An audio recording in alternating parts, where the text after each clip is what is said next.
At times, we either receive, give, or hear compliments for someone, such as, he or she is a simple person. And at times, we state that about ourselves, I'm a very simple person. Have you ever stepped back and wondered what is simplicity? And why is it a compliment? Well, one of the definitions of simplicity is freedom from complexity. Another one says that it is the quality of being easy to understand or do. If indeed that is the case, simplicity is rather far fetched for most of us, isn't it? And why is it far fetched? Let's consider three examples. Number one, simplicity is far fetched because in the corporate sector, several times we end up with jazzy presentations assuming that we are making an impact, but somewhere we lose out on delivering the significant message in all that complexity. Example number two.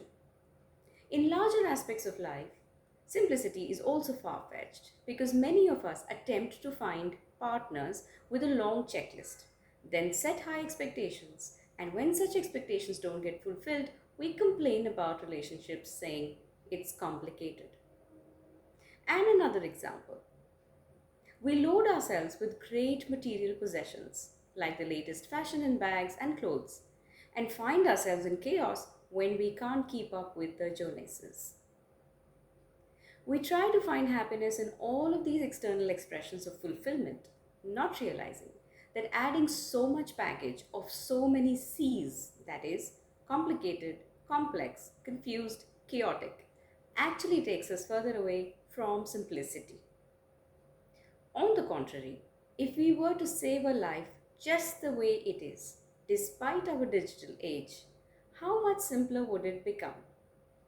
For example, cut the fluff and add a significant message to your presentation. Expect aligned values and attributes from a partner rather than tangible expressions of love. And enjoy not following the fashion trends for once and see how simple, uncomplicated, and uncompounded life would start to become. Mind you, simplicity does not mean in any way bending over backwards or living in deprivation of anything. Rather, it means thriving in sophistication and elegance and making the most of what you have in the present moment, be it material possessions, career choices, or long lasting, loving relationships. And therefore, Leonardo da Vinci said, simplicity is the ultimate sophistication, and therefore, it is a compliment. Thank you, and see you next week on another episode with Arti.